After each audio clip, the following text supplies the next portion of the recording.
Bueno, comenzamos, que se nos va el tiempo y después queréis intervenir. Lourdes.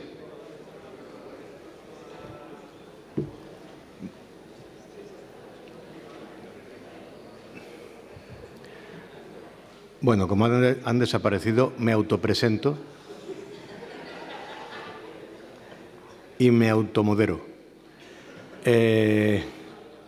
Como la mayoría de vosotros sois reincidentes y me conocéis, soy Luis Rodríguez León, el fiscal delegado de Seguridad Vial para Andalucía y copadre de estas jornadas con la Oficina del Defensor del Pueblo. Conforme al programa, mi intervención va, desde, como no podía ser de otra forma, relacionada con las personas mayores y su vinculación con los delitos contra la seguridad vial. Debe ser una intervención que tenga una línea de continuidad, lógicamente, con lo que hemos escuchado anteriormente por parte de Rosa, de la DGT, pero desde otro punto de vista totalmente distinto.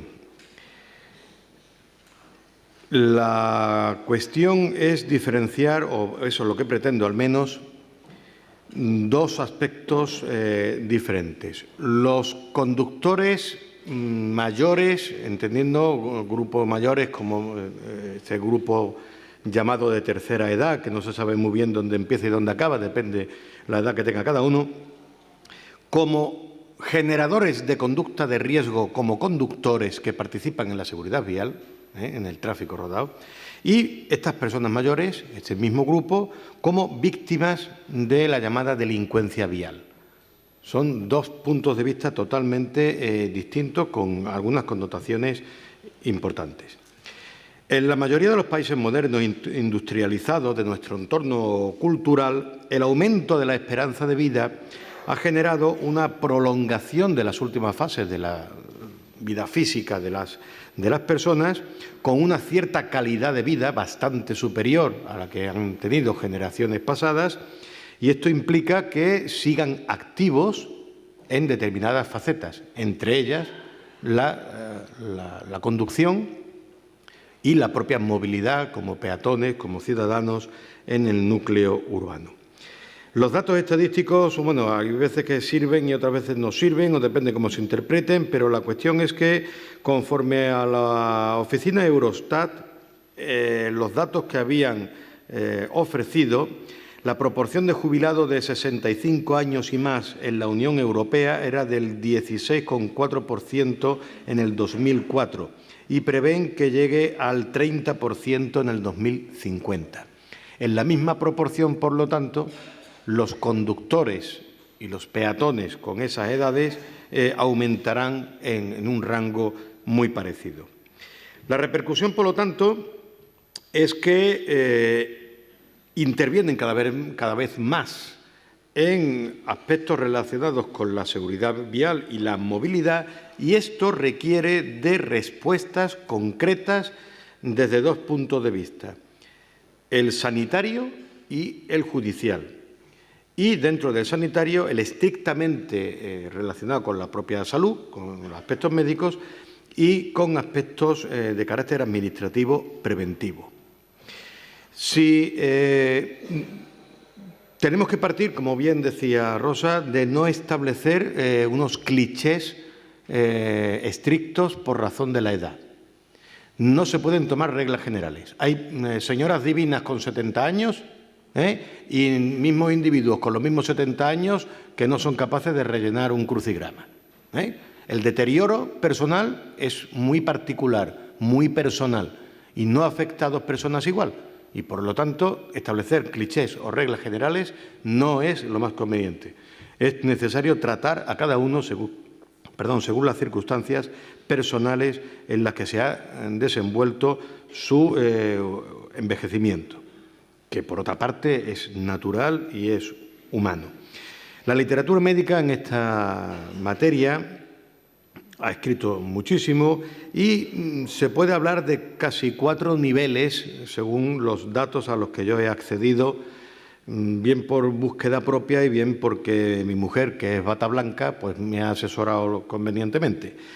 Y hablamos de un envejecimiento exitoso, es decir, aquellas personas que cumplen años y están físicamente en muy buenas condiciones, físicas y mentales, y por lo tanto, pues más allá del puro envejecimiento físico natural del propio cuerpo humano, no se ha revelado de una manera significativa una pérdida de capacidades.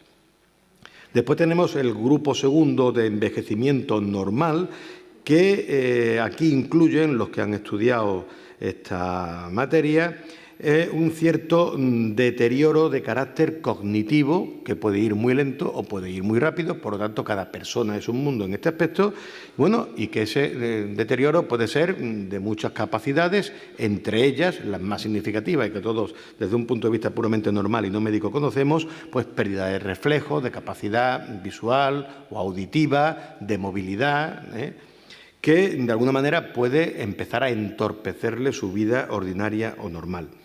Después hay un tercer nivel de deterioro cognitivo leve, del que hablan, que ya puede empezar a ser preocupante en cuanto a pérdida de ciertas capacidades y que puede ir anunciando un deterioro más patológico, que sería el último nivel, en el que ya la persona efectivamente empieza a depender de otras terceras personas para determinadas actividades de su vida y, por lo tanto, a tener serias limitaciones en su quehacer ordinario. Pues bien, depende en qué fase estemos, lo relacionado con la utilización de vehículos o motor o la propia agilidad para desplazarse en el entorno urbano con una cierta seguridad y no ser víctima de accidentes o bien provocar accidentes, evidentemente de forma inconsciente, pero por una falta de capacidades, es muy variada dependiendo de las capacidades de cada uno. Por eso no se pueden adoptar, insisto, reglas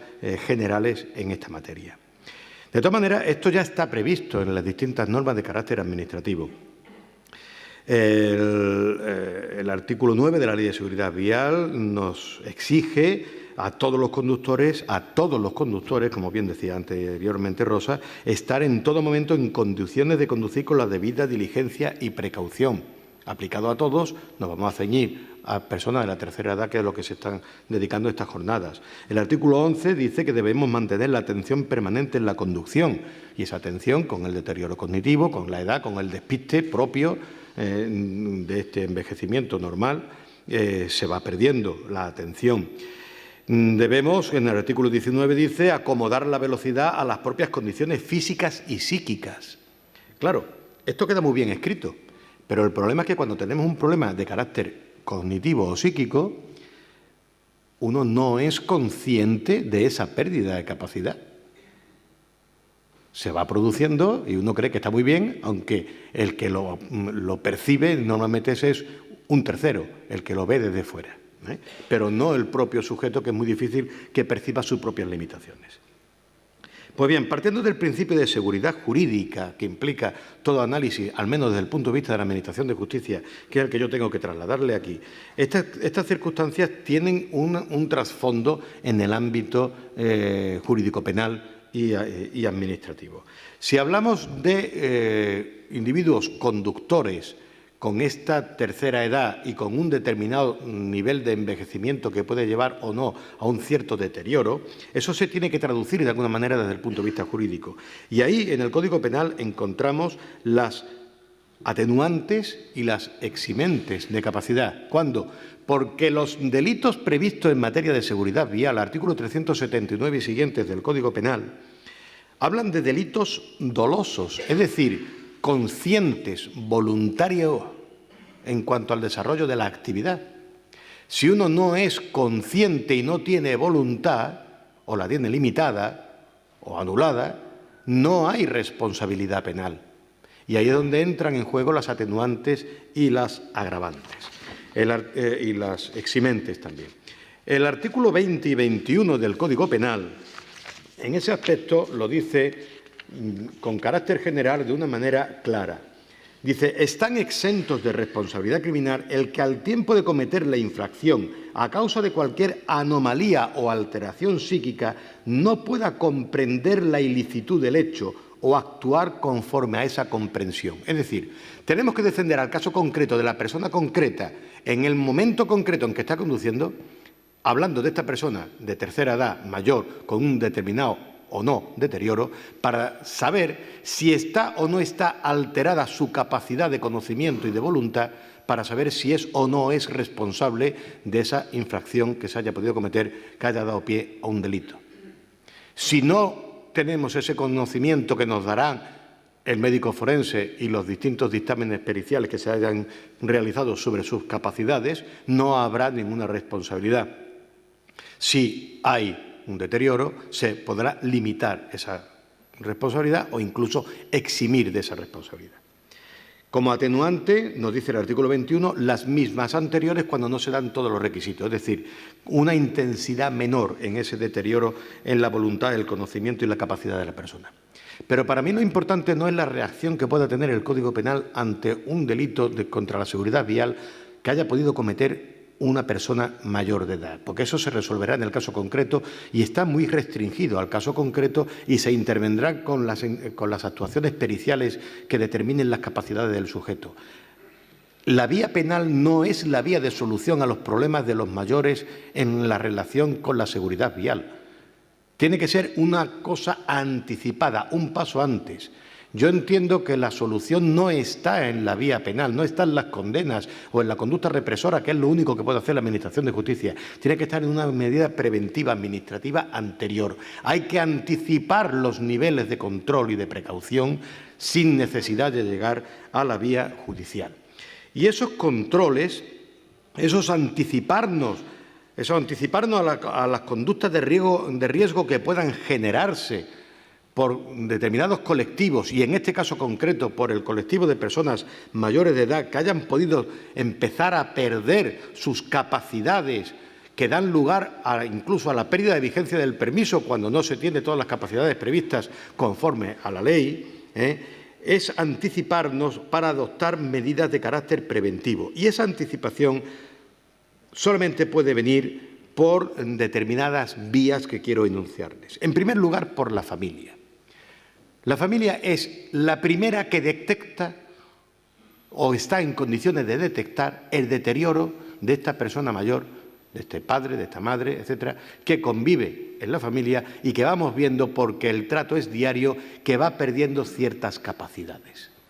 A mí me han llegado en alguna ocasión familiares a decirme: mi padre no está en condiciones para conducir, a ver cómo le podemos quitar el carné. Y eso se da en la realidad. Esa es la función preventiva que tenemos que buscar, porque los primeros que advierten ese deterioro es la propia familia. En segundo lugar, hay una perspectiva de carácter sanitario médico.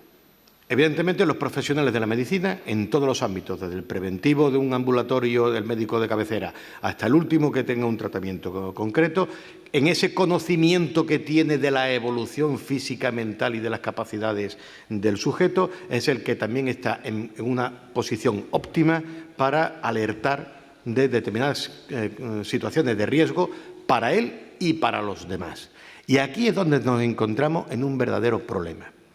Porque el problema de la familia es que muchas veces no quieren decirlo por no entrar en una situación violenta con el propio familiar, que parece que ya le estamos despojando de lo que hasta este momento eran todas sus capacidades, ¿no? Y es una pequeña traición, si se me permite la palabra, en el ámbito familiar, que ya uno se está revelando. Yo tuve que hacerlo con mi padre. Tuvo ya 2 accidentes y al tercero ya no le di más opciones. Le quité el coche y le quité el carné. Punto pelota. Y acabamos por la vía rápida. Menos mal que era una persona razonable y no se me reveló, si no tendría que haber ido al juzgado para incapacitarle. Pero bien, la cuestión es que funcionó, pero por la vía de los hechos. Bien. Digo que el problema se nos plantea con el profesional sanitario. Y aun cuando todo lo que ha comentado anteriormente Rosa es cierto, aquí hay un problema de mentalidad y hay un problema de legislación. La Ley de Protección de Datos está muy bien, pero a estos aspectos ha hecho mucho daño porque no tiene flexibilidad ninguna. La Ley de Sanidad, exactamente igual. Dice la Ley 41/2002, que regula la información de la documentación médica, en el artículo 16, cuando habla del uso de la historia clínica. El acceso a la historia clínica con fines judiciales, para empezar, dice que es secreto entre el profesional y el paciente y, por lo tanto, no se puede dar información absolutamente a nadie. Y cuando habla de las excepciones, establece en el artículo 16, tercero, el acceso a la historia clínica con fines judiciales, epidemiológicos, de salud pública, de investigación o de docencia, se rige por lo dispuesto en la Ley de Protección de Datos y tal, Dice, y este acceso a la historia clínica obliga a preservar los datos de identificación personal. Es decir, yo puedo dar todo el contenido, pero no puedo identificar a la persona. Si yo no puedo identificar a la persona, yo no puedo privarle del permiso de conducir, no puedo declarar su pérdida de vigencia. Aquí falta la coletilla, porque esto de la salud pública estaría bien siempre que pudiéramos interpretar que dentro del concepto de salud pública esté la seguridad del resto de los ocupantes de la vía pública. Si somos capaces de interpretar en ese concepto esto que yo os acabo de decir, podría ser una excepción. Pero si no interpretamos la seguridad del resto de los ciudadanos y de los acompañantes de los vehículos dentro de ese concepto de seguridad de salud pública, no podemos dar el dato personal de la persona implicada. Dice que se pueden dar esos datos a las administraciones públicas sanitarias. DGT, que yo sepa, no es institución pública sanitaria. Por lo tanto, no está dentro del catálogo de los que se le puede facilitar el dato. Hablo con el texto de esta ley. A los que se pueden dar esos datos por razones epidemiológicas y de protección de la salud pública. ¿Es una epidemia los accidentes de circulación por mayores, etcétera? No, evidentemente. Entonces, no parece que pueda encajar por ahí. Por otro lado,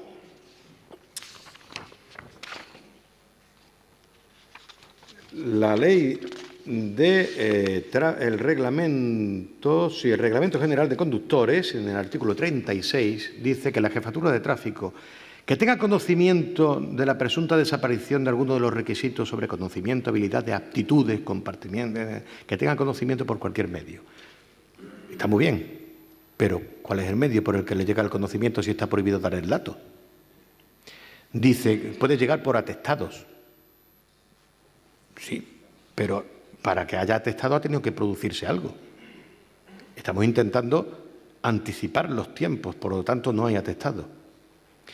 ¿De qué otra forma le puede llegar la información a la Jefatura de Tráfico sin vulnerar el derecho de confidencialidad del paciente, de su historia clínica y la Ley de Protección de Datos? Difícilmente, por ninguna vía prácticamente, salvo por una vía de incapacitación en los juzgados. Es decir, que hay un cúmulo de normas que todas muy bien intencionadas regulan sectores concretos, pero ninguna de ellas establece la excepción de una protección de la seguridad del resto de los ciudadanos cuando hay una persona que pueda, ya sea por estar en el grupo de los mayores, ya sea por tener enfermedades mentales aunque tenga 30 años. Yo he tenido esquizofrénicos y problemas graves en personas jóvenes, que he tenido que poner en conocimiento de la Jefatura de Tráfico cuando he tenido la oportunidad de que eso llegue a juicio, pero no antes. Y entonces sí he trasladado la información, porque tengo obligación de ello. El problema, como digo, es que es necesario modificar las normas existentes a día de hoy para que esa comunicación de datos de cualquier funcionario público del ámbito sanitario o de cualquier otro ámbito, que en el uso del ejercicio de sus competencias profesionales detecte la existencia de una persona que haya perdido las capacidades o habilidades necesarias para poder conducir, lo pueda poner en conocimiento de la Jefatura de Tráfico, para que a su vez ésta abra los expedientes necesarios con los reconocimientos médicos y psicológicos y psiquiátricos que sean necesarios, que al final acabe determinando, no tiene por qué ser la pérdida absoluta, pero sí pueden ser limitaciones en la capacidad para determinado uso de vehículos, pues igual que hay limitaciones para los que usamos gafas o para los que tienen problemas de sueño. No tiene por qué ser una cosa radical, de usted conduce, usted ya no conduce. Pueden ser ciertas limitaciones para determinado tipo de vehículos. Porque a mí me da pánico algunos señores muy mayores que a duras penas se tienen en pie y los veo con un ciclomotor andando entre fincas y pueblos en la sierra. Cuando las capacidades para manejar ese vehículo y el propio equilibrio cuando va a pie deja mucho de que desear para que encima vaya en una moto. Y me dan miedo. Y ahí están. Y a lo mejor se podía limitar, porque usted sí está para conducir un vehículo de motor, pero no un ciclomotor. No sé, alguna limitación se podría establecer. Algunos niveles se podían establecer. Por lo tanto, es necesario, y creo que debe recogerse en las conclusiones, y tiene que pedirse, porque para eso están estas jornadas, un repaso de todas las normas que regulan la historia clínica, la protección de datos, la comunicación de datos entre administraciones, para que esto sea posible sin necesidad de intervención de la Administración de Justicia. Porque sí está claro una cosa, la Ley de Enjuiciamiento Civil sí prevé que en el proceso de incapacitación de una persona, una vez que se declara judicialmente la incapacidad y se determine los grados de incapacidad de la persona, se comunique a todas las administraciones competentes para que puedan establecer las limitaciones. Muy bien, pero todo se tiene que judicializar, todo necesariamente tiene que pasar por los tribunales, por un juicio, por una sentencia y por una limitación, posiblemente no. Los juzgados están ya suficientemente colapsados como para que encima todas las limitaciones de capacidad de una persona para poder utilizar un vehículo a motor tengan que pasar necesariamente por una resolución judicial. A lo mejor no es necesario. Por lo tanto, con independencia de eso y en lo que se interviene directamente el Ministerio Fiscal conforme a la Ley de Enjuiciamiento Civil, es necesario que se reflexione y se modifiquen las normas y se establezcan excepciones. Si hay excepciones para otras muchas cosas, se puede hacer teniendo en cuenta que aquí lo que estamos protegiendo es la seguridad de todos los ciudadanos en la vía pública, tanto como ocupantes, como conductores, como simplemente usuarios de la vía pública en cualquier nivel. Un tercer sistema de detección tiene que ser necesariamente a través de los centros de reconocimiento de conductores. Eso sí está previsto en la legislación, en toda la normativa, cómo tiene que funcionar, que si el psicólogo, que si el médico general, que si el oculista, todo lo que ustedes quieran. Pero eso, a día de hoy, a 100% no está funcionando correctamente. Y no hablo ya de casos concretos en los que ni siquiera ven al individuo y se le firman los papeles, que ya he tenido que abrir diligencia contra varios centros de reconocimiento y algunos ya han salido condenados todos los médicos porque ni siquiera me han visto el paciente. Y hay otras diligencias que están abiertas. No solo ya eso, sino porque todo el mundo, y es muy humano, se busca las triquiñuelas para ir al que es más light o suave en el reconocimiento. Y algunos hasta lo hacen por teléfono, con independencia ya de que sea o no sea constitutivo de delito la falsedad documental en la que incurren posteriormente cuando mandan la documentación a tráfico.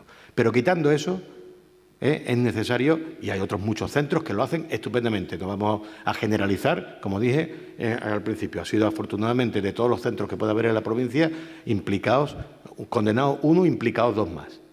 Y creo que hay muchos, Por lo tanto, en los centros de reconocimiento es un lugar para detectar con carácter precoz todo este tipo de cuestiones. Si se hacen los reconocimientos tal y como exige la normativa específica realizada por la propia, elaborada por la propia Dirección General de Tráfico.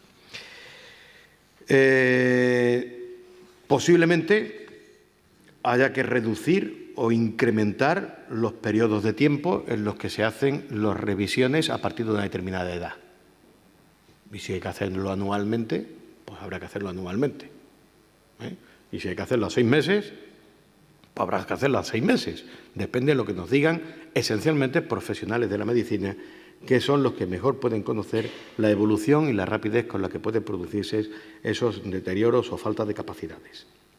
Evidentemente, esa propuesta que hacía alguien, creo que tú, Eva, de las tasas, pues sí, evidentemente. Si es una cuestión de seguridad pública, las tasas las tiene que abonar el Estado. No hay tasas, me dice la jefatura de tráfico. Pues si no hay tasas, mejor que mejor. Pero si alguna quedara por ahí suelta, que se elimine. ¿Estamos? Porque bastante han pagado y han contribuido ya en toda su vida como para que también tengan que pagar para que encima le quiten el permiso. Eso ya es un poco duro. Por tanto, entiendo que ahí debe hacerse un trabajo muy importante en materia de prevención. No cabe duda que el paso del tiempo a todos nos afecta, y el que lo niegue no lleva con dignidad su edad. Se pierden reflejos, se pierden capacidades de todo tipo, y eso puede influir en la conducción. La conducción es precisamente una actividad que requiere prestar atención al 100% en múltiples sensaciones y percepciones que se reciben, principalmente visuales, y que requiere de una capacidad de reflejos y de tiempo de reacción ante impulsos externos importante. Y eso se va deteriorando con el paso del tiempo, nos guste o no nos guste, y a todos nos tocará. Y eso es, por tanto, muy importante tenerlo en cuenta. Y hay que establecer limitaciones y hay que establecer sistemas de control que permitan reducir esas posibilidades de generar peligro en la vía pública, para el conductor, para los ocupantes, para los usuarios de la vía pública. Pero el otro aspecto, olvidándonos del conductor, radica en la persona mayor de edad como víctima del tráfico. Y ese deterioro del que estamos hablando se produce también en los peatones en las mismas condiciones. En esta ciudad hay pasos de peatones y de cebra regulados con semáforo que el anciano tiene que ser un atleta fantástico para poder llegar a la otra acera. Eso lo sabemos todos. Bueno, ¿eso es responsabilidad de quién? ¿Del anciano que no corre lo suficiente? No, del ayuntamiento que no piensa en el anciano que tiene que cruzar la calle. Eso es Departamento de Movilidad. Cada uno su responsabilidad. ¿Estamos? O sea, ese tipo de cuestiones. Los pasos sobreelevados, estos pintados de 1000 colores, que al final la pintura ya no es antideslizante, sino todo lo contrario. Niveles de acera y rebajes de aceras inexistentes en muchos casos. Semáforos para maratonianos. Este tipo de distancias enormes entre pasos de peatones sin justificación, en el que el individuo acaba antes cruzando por donde no debe, en lo cual incita de alguna manera a cometer esa infracción y, por lo tanto, generar peligro. Este tipo de cuestiones deben analizarse desde el punto de vista de la distribución urbana de los problemas de la movilidad. Y eso es necesario tenerlo en cuenta. Se pierde el oído, se pierden los reflejos, se pierde la movilidad del cuello, se pierden las capacidades de poder medir incluso las distancias. Yo veo venir un vehículo y creo que puedo, porque yo me siento bien, y al final resulta que no, que voy más rápido con la cabeza que con los pies, y no puedo, y me constituyo en un peligro en la calzada. Ese tipo de cuestiones muchas veces la propia persona no se lo plantea, pero es la realidad física. Y, por lo tanto, es necesario que tengamos también en cuenta este tipo de cuestiones. ¿Cómo se resuelve esto desde un punto de vista puramente jurídico? Vamos a ver, ¿las sanciones a los peatones sirven? Por supuesto que sirven. ¿Se producen? Yo no tengo conocimiento. Y puede que no lo tenga porque no estoy al loro, pero aquí hay mucho policía local. ¿Alguno de ustedes me puede decir cuántas multas ha puesto a peatones por cruzar indebidamente? ¿Qué cantidad de manos elevadas veo? ¿Usted ha puesto una? ¿Usted ha puesto una? ¿En cuánto tiempo? Desde que existe el ayuntamiento, 1200 para acá, ¿no? Más o menos. Claro, es que esta es la cuestión. Es que antes se decía, ¿cómo se educa a la gente? Mire usted, en materia de seguridad vial la educación es básica, es lo primordial, sin ella no vamos a ninguna parte. Pero las normas se cumplen solamente, y esto ya me lo habéis escuchado decir muchísimas veces, lo que pasa es que soy muy pesado, la norma solamente se cumple por dos vías, o por educación, es decir, por convencimiento de que hay que cumplir la norma y uno es educado y la cumple, o por sanción cuando uno no la cumple. No hay otro sistema, y el que lo haya inventado, por favor, que me lo diga. Por lo tanto, si no tengo educación, tengo que tener sanción. Porque si no tengo ni educación ni sanción, seguiré siempre haciendo lo que me dé la gana, con perdón. ¿Estamos? Hay que poner sanciones. Hay que poner sanciones a los peatones. Porque así también se educa. Ahora, con carácter generalizado, así, sin más. No, mire usted, Primero hay que decir las cosas, esto no se hace, mire usted, le voy a tener que poner una multa, etcétera. Hay esa empatía de la gente con el ciudadano, se le corrige, se le educa y cuando ya no cabe más remedio, pues se le sanciona. Hay que ponerlo, hay que ponerlo. Por lo tanto,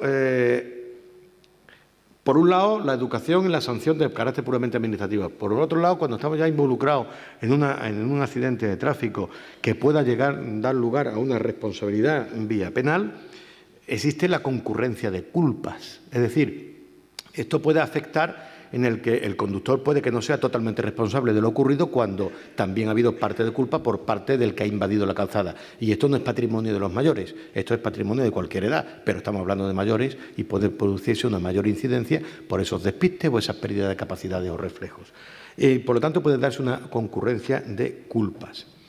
Claro, esto se puede tratar desde muchos puntos de vista, porque normalmente esto solamente suele afectar a la responsabilidad civil a la hora de las indemnizaciones, en la que hay una culpa del conductor, una culpa del peatón, se compensan unas cosas con las otras, de manera que esto no sea muy gravoso.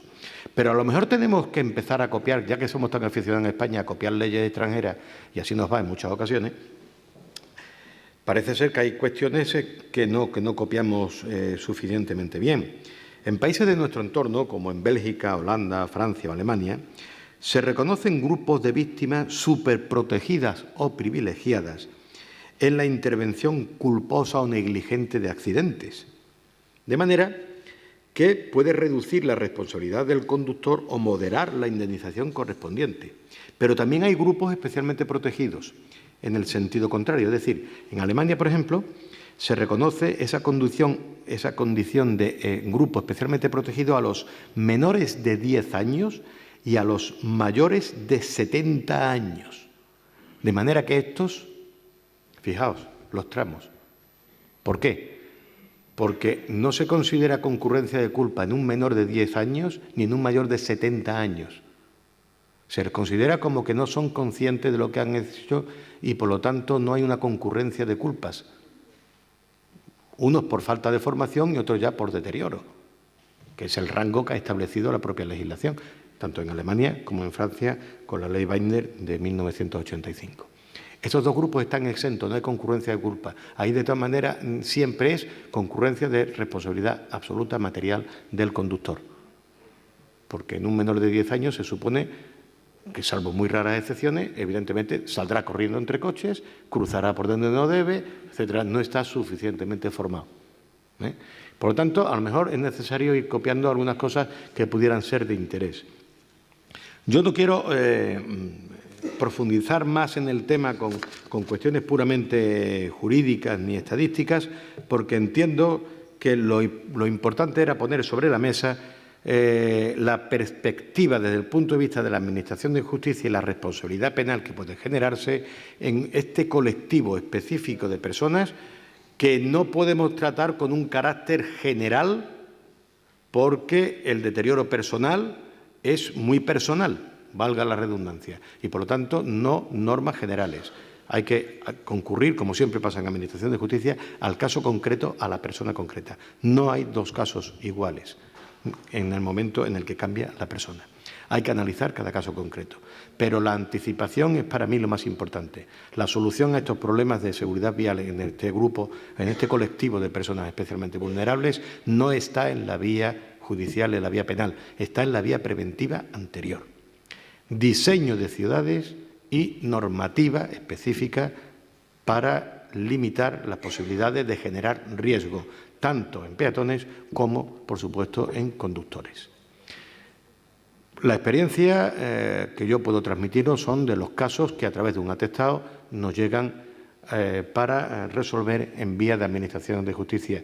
Y ahí hemos tenido desde personas mayores que se despistan entre coches porque se desesperan buscando un paso de peatones y cruzan por cualquier sitio y han generado una situación de riesgo, hasta personas mayores que conducen por la noche y se despistan y se meten en sentido contrario en una autopista porque hacen mal la raqueta de entrada o de salida. ¿Eso le puede pasar a uno de 20 años? Por supuesto. ¿Tiene más probabilidad de que le pase a uno de 80? También. Entonces, bueno, a lo mejor habrá que establecer un estudio específico de hasta dónde llegan las capacidades de cada persona en un momento determinado. Y ojo, no nos pongamos muy exquisitos porque, como he dicho, todos nosotros vamos camino de estar en ese tercer grupo, si Dios quiere. A ver si ahora nos vamos a poner tantas limitaciones que la próxima vez que nos veamos vamos a tener que venir todos en autobús. ¿Vale? Nada más, muchas gracias.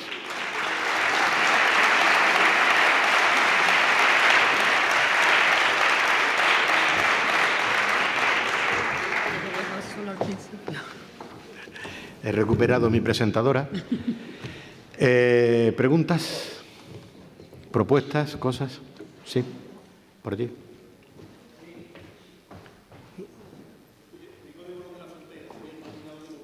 ¿El micrófono lo tenéis por ahí a mano?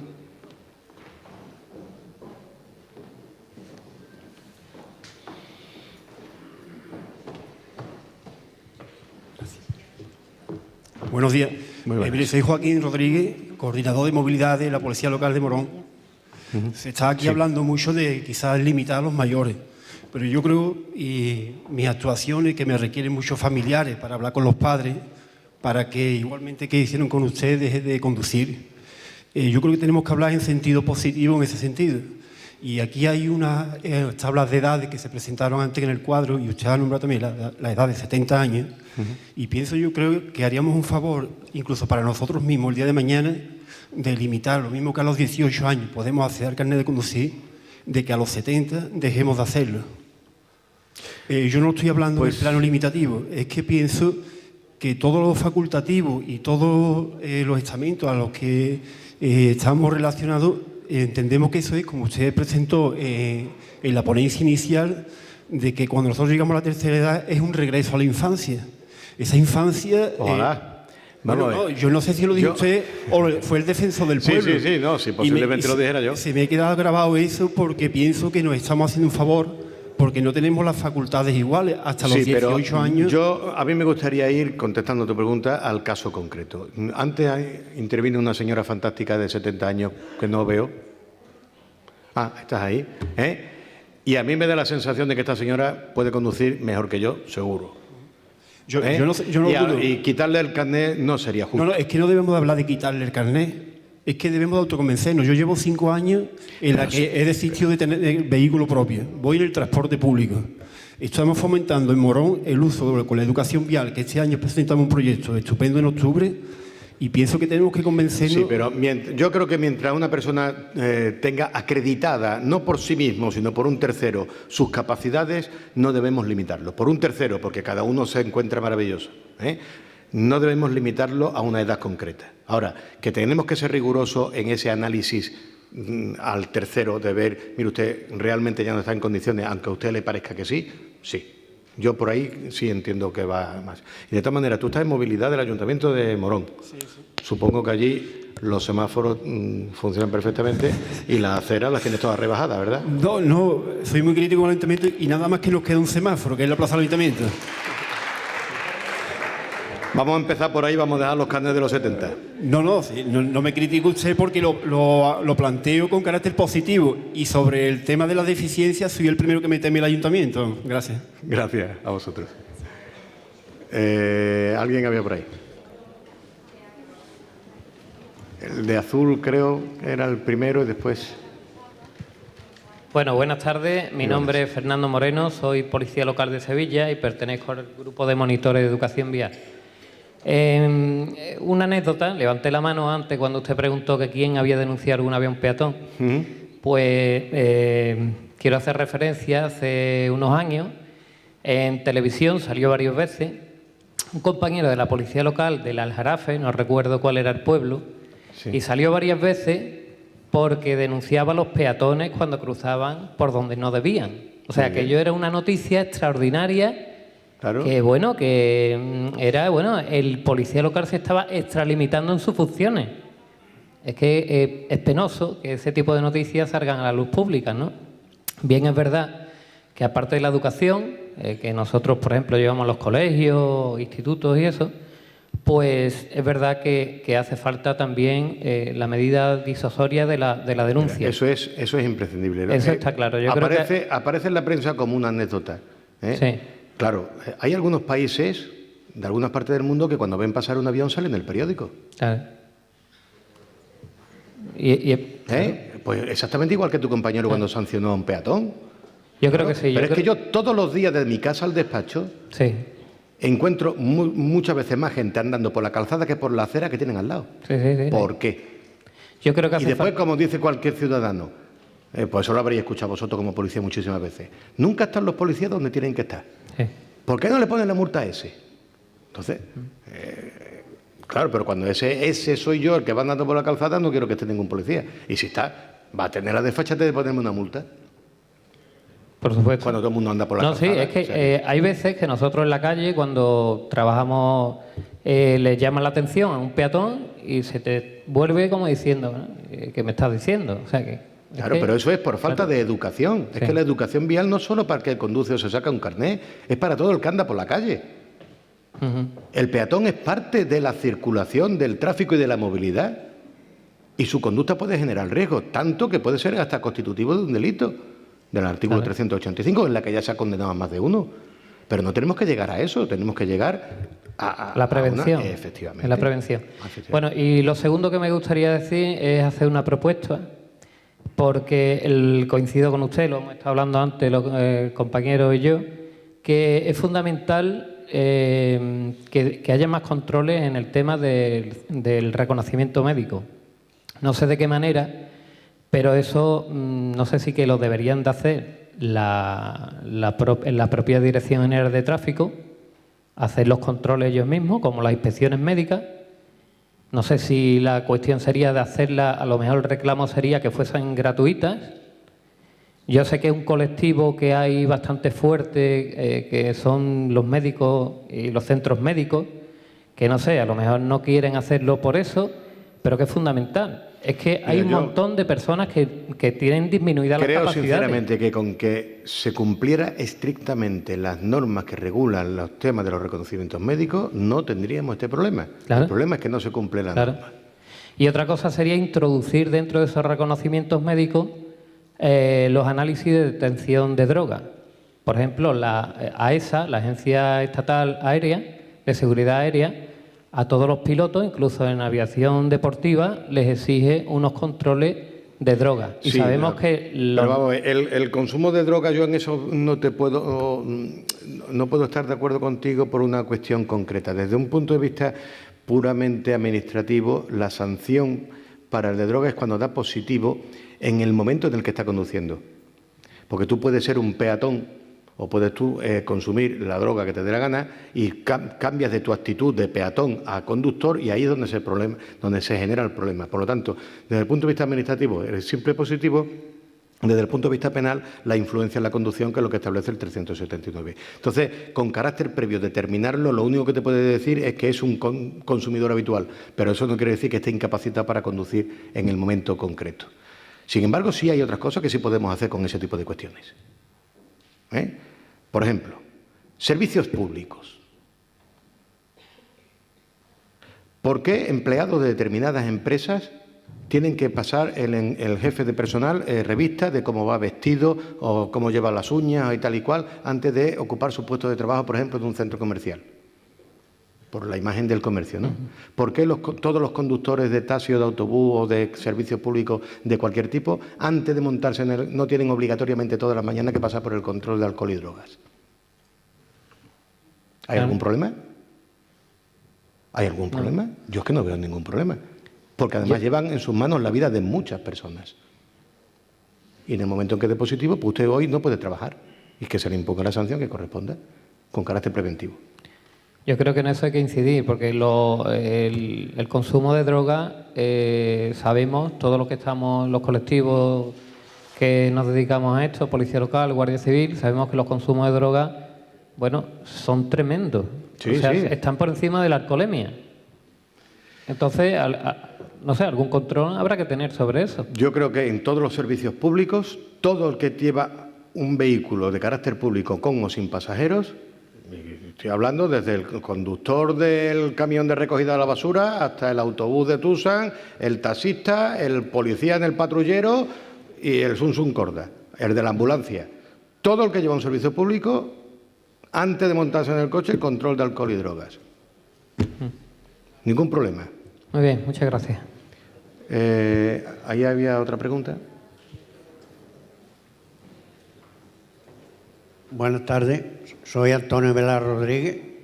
Hace 18 días aproximadamente, ahí en la calle Arjona, hay un paso de peatones en lo cual hay 5 o 6 carriles de vehículos, 3 para cada lado, y el semáforo tiene 45 segundos. Yo he hecho mano a pasar y había un señor que había pasado, había parado correctamente. Cuando estoy llegando a ese señor, que estoy casi ya en mitad de la calzada, veo que viene uno corriendo, lanzado con el coche, y vi que se lo llevaba por delante, al que estaba parado. Abrí las manos y me llevé 3 o 4 personas para atrás, para que no las cogieran. Y llegó el del coche, le pegó al otro y pasó, y lo arrastró y lo llevó por delante, y allí hubo un accidente y podía haber habido varios muertos. Y eran personas jóvenes. Yo tengo el carnet del 11 de 1970. Tengo el carnet de conducir. Gracias a Dios, hasta ahora he tenido suerte. Me han puesto 2 multas. He cometido. Bueno. Eso es. Exactamente.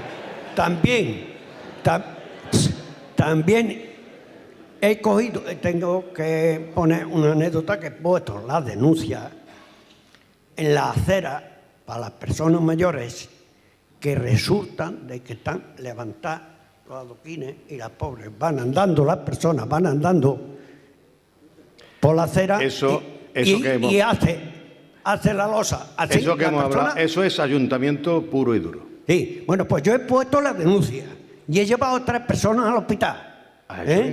3 personas al hospital. Y todavía estoy esperando de que me contesten.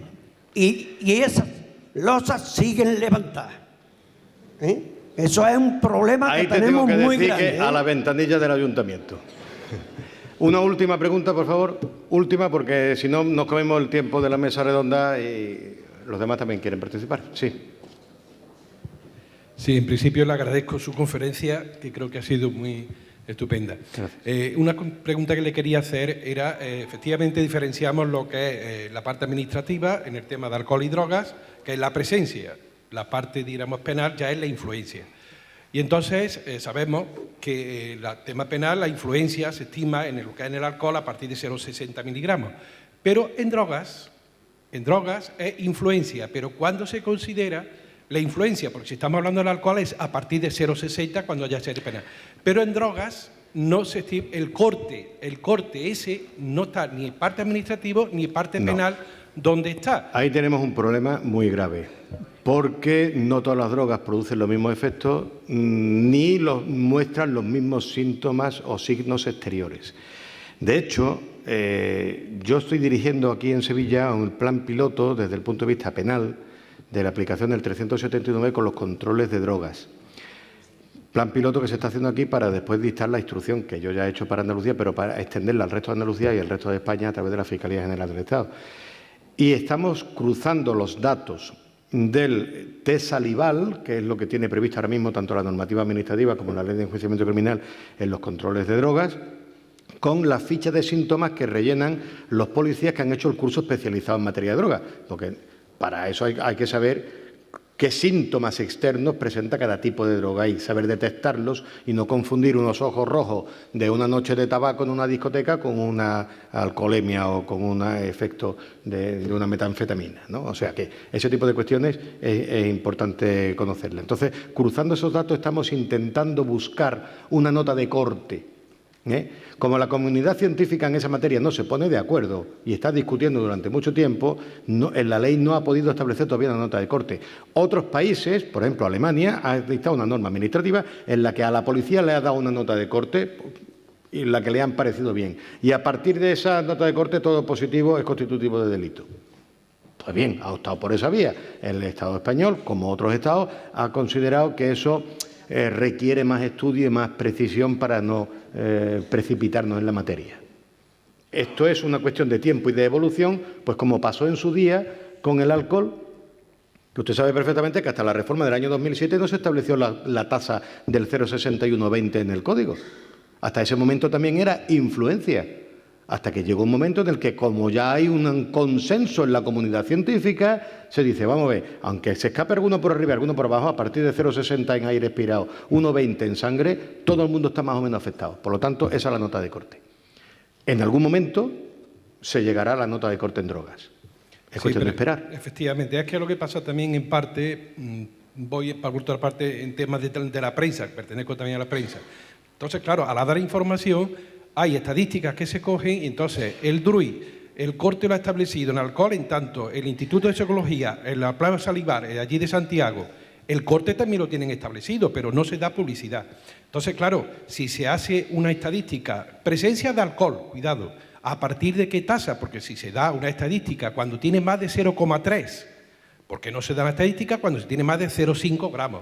Usted sabe que la estadística es el arte de mentir respaldado por números. Supuesto, o sea, una cosa fantástica. No, aquí tenemos una representante de la DGT. En la que uno puede manejar el contenido de la estadística dependiendo de los intereses que en un momento determinado pueda tener. Con todo mi respeto para los estadísticos, que son profesionales que hacen su trabajo bien. La cuestión no está en el trabajo realizado de la obtención de datos, sino la interpretación que después cada uno le puede dar a los datos. Entonces yo lo de la estadística me parece todo fantástico, pero yo lo que te puedo decir que desde el punto de vista penal, como a mí el individuo no tenga unos signos exteriores que me diga la gente, este individuo no está en condiciones para conducir, ya de 400 nanogramos de cocaína o de 25 de metanfetamina o de opiáceos, me da exactamente igual. El número de momento no es representativo de nada. Los síntomas externos, las capacidades, las maniobras realizadas, las condiciones en las que está ese conductor son los que sirven desde el punto de vista penal a día de hoy. La vía administrativa ha dicho simple positivo para la sanción, pero para una condena que puede llevar a un individuo a prisión necesita algo más que el simple positivo. Por eso la vía administrativa es una cosa y la vía penal es otra. La última pregunta. ¿Y esta modificación que ha existido para que los peatones también le puedan hacer la prueba de alcohol en caso de infracción? En el tema penal... Vamos a ver, históricamente siempre han estado todas las personas involucradas en un accidente de tráfico. Sí, pero ahora se ha establecido... Estaba obligado a someterse a las pruebas de alcohol. Implicado en un accidente, pero ha habido una novedad ahora, que un peatón que cometa una infracción también se le puede hacer la prueba de alcohol o drogas. ¿Pero infracción de qué tipo? Infracción de tráfico. En la nueva ley que se ha reformado, la ley de tráfico... Vamos a ver, si no se pone multa por cruzar sin mirar, ¿le va a poner multa al VGT con el porro aquí? Bueno, es que entonces se ha perdido un tiempo enorme en legislar lo que es efectivamente el control y una pérdida económica, controlar a los peatones por infracciones. No me puede decir que se pierde el tiempo y los dineros. Que no te preocupes, que no se va a hacer. Vale. Muchas gracias. No tiene vista.